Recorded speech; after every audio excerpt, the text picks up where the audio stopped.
Hello everyone, कैसे हैं आप लोग। नमस्कार, मेरा नाम संतोष कुमार है। आज मैं आप लोगों के साथ डिस्कस करूंगा population policy and family planning. As आपको पता होगा कि यूपी में ऑलरेडी गवर्नमेंट ने population policy and family planning को लेके आई है। सो उसी कॉन्टेक्स्ट में I will discuss the history of family planning and at the same time कैसे जो डिफरेंट अप्रोचेज हैं वो चेंज हुए। So we can start.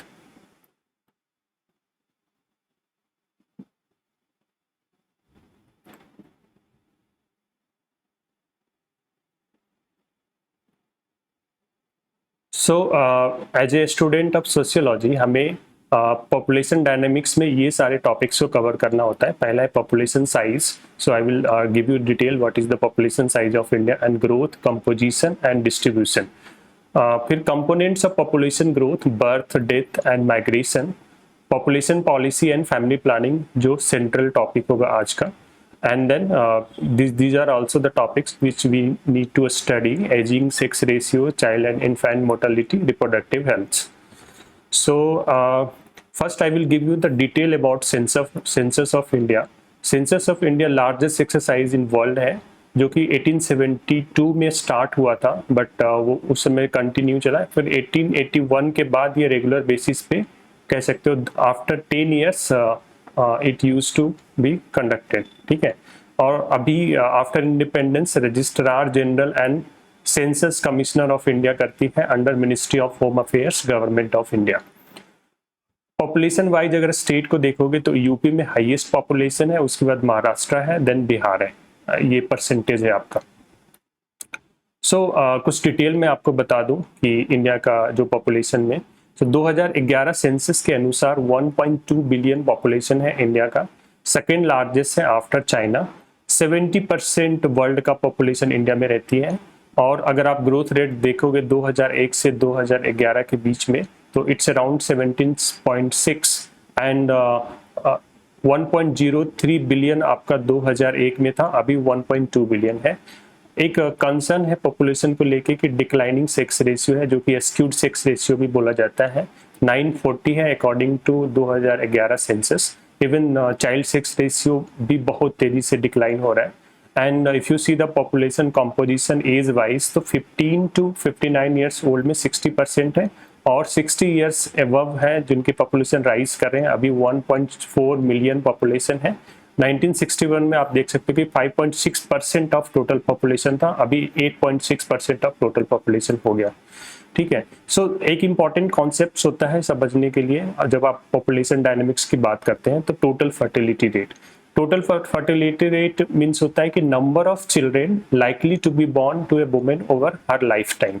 मतलब पूरे लाइफ टाइम में एक औरत का कितने बच्चे हो सकते हैं, बेसिकली कितने बच्चे करते हैं। अगर आप रिलीजन वाइज TFR देखोगे तो मुस्लिम्स, एक मुस्लिम वुमेन 2.6 अराउंड कह सकते हो कि 3 चिल्ड्रन करती है। हिंदूज वुमेन 2.1 है, और क्रिश्चियन वुमेन 2 है। बेसिकली हमारा जो अभी देखोगे 2011 सेंसस के अनुसार ये स्टेबलाइजेशन TFR है। तो rate for Muslim varies widely. 1.7 Tamil Nadu में आपका, 4.1 बिहार में है, and the state with India highest fertility rate आपका बिहार में, जो कि 4.1 है। तो देख सकते हो कि 5 बच्चे मुस्लिम वुमेन के होते हैं बिहार में। बेसिकली पीपल से कि Muslims are responsible for highest population, मतलब जितना जो लार्ज पॉपुलेशन है इंडिया उसके लिए मुस्लिम रिस्पॉन्सिबल है। तो इसलिए मैंने ये डेटा आपको दिया है। And you can see that कि the Hindu TFR ranges from 1.4 in Kerala. Kerala में जनरली सारे रिलीजन इरिस्पेक्टिव ऑफ कह सकते हो कि रिलीजियस कम्युनिटी और दूसरे कम्युनिटी, TFR बहुत ही स्टेबलाइजेशन 2.1 से बहुत ही कम है। बिहार में जबकि आप देख सकते हो कि 3.3 है। Basically Bihar is the only biggest state with TFR above 3। इससे हम कंक्लूड कर सकते हैं कि the issue of high TFR is more closely linked to culture rather than religion. बहुत लोग एलिगेशन लगाते हैं कि Muslim are responsible for larger population in India, जो कि मैंने आपको ये वेरिएशन और डेटा बता के ये अप्रूव कर दिया कि रिलीजन रिस्पॉन्सिबल नहीं है। ठीक है। बेसिकली फैमिली प्लानिंग इंडिया में 1951 में लाया गया। इंडिया एक पहला कंट्री था जो कि लीगली कह सकते हो फैमिली प्लानिंग को अडॉप्ट किया, ये स्टार्ट हुआ था फर्स्ट 5 ईयर प्लान के साथ, और उसी समय प्राइमरी हेल्थ केयर सर्विस को भी लाया गया था to provide universal access to health. ठीक है, सो बेसिकली फैमिली प्लानिंग का हमेशा कंसर्न रहता है कि एक आइडियल सेट करना कि जो नॉर्म ऑफ स्मॉल फैमिली का बेसिकली नंबर क्या होगा, तो इसको सेट करके हम बेसिकली फैमिली प्लानिंग करेंगे। जैसे कंट्री लेवल पे आप देखोगे तो फैमिली को टारगेट करते हैं, और अगर फैमिली का जो नंबर है, मान लो एक फैमिली में 4 मेंबर्स हैं, तो ऑटोमेटिकली आपका पॉपुलेशन कंट्रोल हो जाएगा। तो पहले स्टेट हमेशा कोई भी पॉलिसी बनाती है तो फैमिली को पहले यूनिट मान के टारगेट करती है। ठीक है, सो बेसिकली फैमिली प्लानिंग को आप तुलसी पटेल एक सोशियोलॉजिस्ट है, उन्होंने 2 फेज में डिवाइड किया है। उन्होंने बोला है कि बिफोर 1977 एंड आफ्टर 1977। बिफोर 1977 इसलिए क्योंकि ये मार्क करता है, आप कह सकते हो कि इमरजेंसी हुआ था उसमें, और इमरजेंसी के समय large number of male sterilization किया गया था, फोर्सफुली स्टरलाइज किया गया था। मैं आपको डेटा भी दूंगा इसके बारे में। सो बेसिकली फर्स्ट फेज जो था टिल 1977 तक था, तो उसमें जो फोकस था आपका मेल ओरिएंटेड था, मेल को फोकस कर रहे थे कि बेसिकली मेल स्टरलाइजेशन करके हम पॉपुलेशन को कंट्रोल करेंगे। सो 1950s एंड 60s में 6 चिल्ड्रन कह सकते हो कि एक आइडियल माना जाता है। जनरली ये नॉर्थ इंडिया का डेटा, मतलब नॉर्थ इंडिया का आइडियल बता रहा हूँ मैं स्मॉल फैमिली का। और उसके बाद क्या हुआ कि अराउंड आपका 97 3 चिल्ड्रन एज ए आइडियल माना गया, क्योंकि आपको पता होगा कि सन प्रेफरेंस है, तो इसलिए 2 सन्स और आपका 1 डॉटर ये आइडियल माना जाता था। जनरली ये जो स्टडी तुलसी पटेल ने की है वो बुंदेलखंड एमपी में करी है। बुंदेलखंड एमपी में भी आता है, यूपी में भी आता है, तो वहां पे करी है।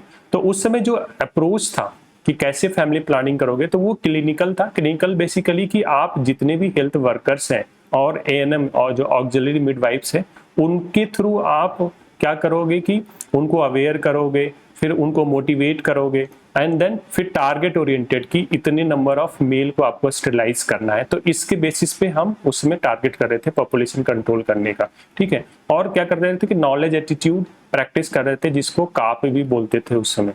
ठीक है, तो हेल्थ वर्कर्स क्या करते थे, फैमिली के पास जाते थे और उनको समझाते थे कि देखिए आपका फैमिली बजट इतना ज्यादा नहीं है, तो इसलिए आप लिमिट करो अपने फैमिली का, अपने बच्चे को आप 3 मतलब उस समय जो नॉर्म था कि 3 चिल्ड्रन रखो ताकि आप अच्छे से उनकी परवरिश कर पाओगे। तो इसलिए वो उनको मोटिवेट करते थे कि आप अपने फैमिली बजट को कैलकुलेट करो और उनके बेसिस पे आप बच्चे को पैदा कर सकते हैं। और 1971 में क्या हुआ कि medical termination and pregnancy act पास हुआ। उसके तहत क्या हुआ कि राइट टू एबॉर्शन वुमेन को दिया गया। सो बेसिकली ये आप कह सकते हो कि पॉजिटिव लाइट में दिया गया। और इसको इंश्योर करने के लिए उस समय एक और चीज हुई थी कि आपका सोनोग्राफी हुआ करता था, जिसके थ्रू आप जनरली उनका पर्पस ये था कि प्री नेटल केयर है तो उसको आप इंश्योर कर सकते हो एक हेल्दी चिल्ड्रन को बॉर्न करने के लिए। लेकिन उसका जो स्टेट का जो मोटिव था उसके अगेंस्ट यूज हुआ। राइट टू एबॉर्शन भी मिल गया, तो एबॉर्शन कराने के लिए भी उनको लीगल राइट हो गया। उस चक्कर में क्या हुआ कि जनरली आपको पता ही होगा कि सन प्रेफरेंस है, तो पीसीपीएनडीटी एक्ट का मिसयूज हुआ और बहुत सारे कह सकते हो कि फीमेल फर्टिसाइड हुआ, और जिसके कारण अभी अस्क्यूट सेक्स रेशियो दिखने को आपको मिलता है। सो बेसिकली उस समय क्या था, TFR 5 था उस रीजन में, बुंदेलखंड रीजन में। और मैंने आपको बताया कि मैं डेटा दूंगा, इमरजेंसी के दौरान 11 मिलियन स्टरलाइजेशन 22 मंथ्स में, सोच लो 22 मंथ्स में ही 110 लाख लोगों मेल, जनरली मेल का आपका कह सकते हो कि स्टरलाइजेशन किया गया, जो कि फोर्सफुली था।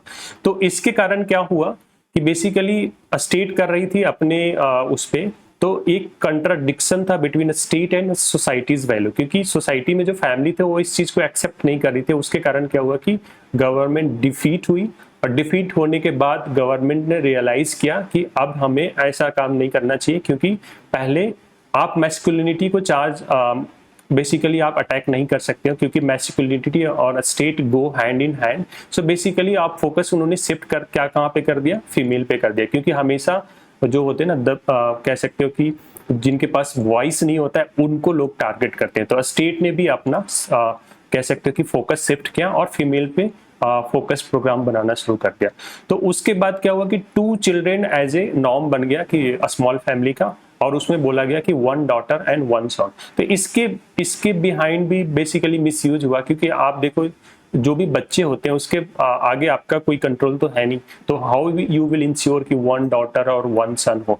और इंडिया जैसे जो कल्चरल रीजन है कि उसमें सन प्रेफरेंस है, तो इस चक्कर में भी क्या हुआ कि डॉटर को फीमेल इनफेटिसाइड हुआ, तो उसमें भी फिर स्क्विड सेक्स रेशियो हुआ। और उस समय जो आपका जो अप्रोच था वो था कि इंफॉर्मेशन देना, एजुकेशन देना and at the same time communication करके इसको इंश्योर करना है कि पॉपुलेशन कंट्रोल हो। और मेन जो थे इसके कह सकते हो कि इस टारगेट को अचीव करने वाले वो थे एएनएम थे और आंगनवाड़ी वर्कर, क्योंकि ये लोग कॉन्फिडेंस रेपो बिल्ड करते थे वुमेन के साथ और फिर ये इस चीज को अचीव करते थे। ठीक है, तो उसमें भी आप देखोगे कि बाद में इन्होंने क्या किया कि पहले फैमिली पॉलिसी प्रोग्राम था, उसके बाद इन्होंने चेंज करके एम्फेसाइज किया फैमिली वेलफेयर प्रोग्राम, ठीक है, 1990s में। और इसमें क्या किया इन्होंने, डिसेंट्रलाइजिंग फेज बोला जाता है, क्योंकि इसमें क्या था कि इन्होंने जबकि मैंने पहले बता रखा हूँ आपको कि इन्होंने फीमेल फोकस प्रोग्राम लाना शुरू किया, तो मदर और चाइल्ड हेल्थ पे फोकस किया। और उसमें इन्होंने क्या किया कि यूनिवर्सल इम्यूनाइजेशन प्रोग्राम लेके आए basically, and then postmortem program लेके आए, सर्विस ऑफ एएनएम को प्रोवाइड किया गया, रिहाइड्रेटिंग थेरेपी भी लाया गया और सेल्फ मदर प्रोग्राम लाया गया। सो आप देखो जब यूनिवर्सल इम्यूनाइजेशन प्रोग्राम हुआ तो उसमें क्या हुआ कि जो भी बच्चा बॉर्न किया उसको क्या है कि उसको जाना पड़ेगा हॉस्पिटल, पीएचसी जाना पड़ेगा।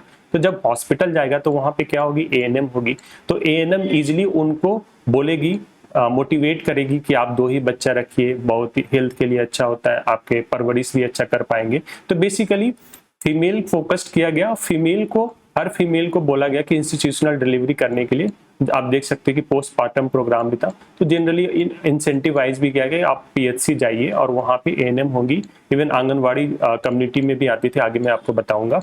सो बेसिकली 1990s में क्या हुआ कि टारगेट फ्री अप्रोच कर दिया गया, ठीक है। और उस समय 1990s के बाद फिर वन चाइल्ड फैमिली भी को भी प्रमोट किया गया, ठीक है।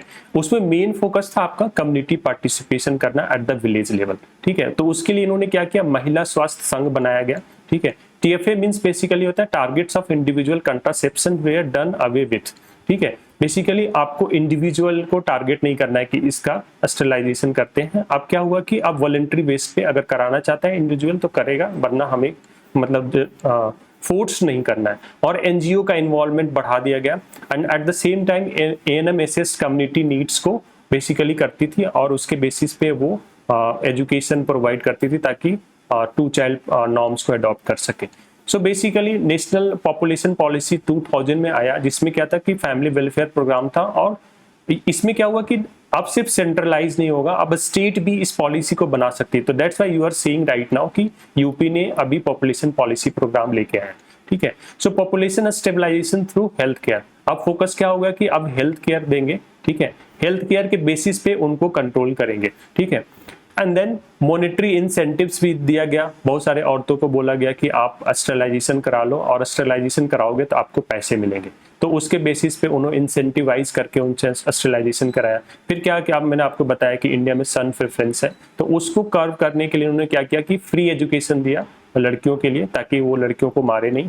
फिर बहुत सारे जैसे वो आपका कॉन्स्टिट्यूशनल अमेंडमेंट हुए, जैसे 73 थर्ड अमेंडमेंट था, उसमें 33% रिजर्वेशन दिया गया लड़कियों को और बहुत सारे चेंजेस किए गए ताकि लड़कियों को आप पढ़ाएं और उनको जिंदा रखें, उनकी परवरिश करें, ठीक है। फिर स्टेबलाइजेशन पॉपुलेशन, जो मेन टारगेट था आपका कि टीएफआर आपको 0 कर बेसिकली 2.1 करना, जो कि स्टेबलाइजेशन है, ठीक है। तो उससे क्या होगा कि जो ग्रोथ रेट है पॉपुलेशन का वो 0 हो जाएगा।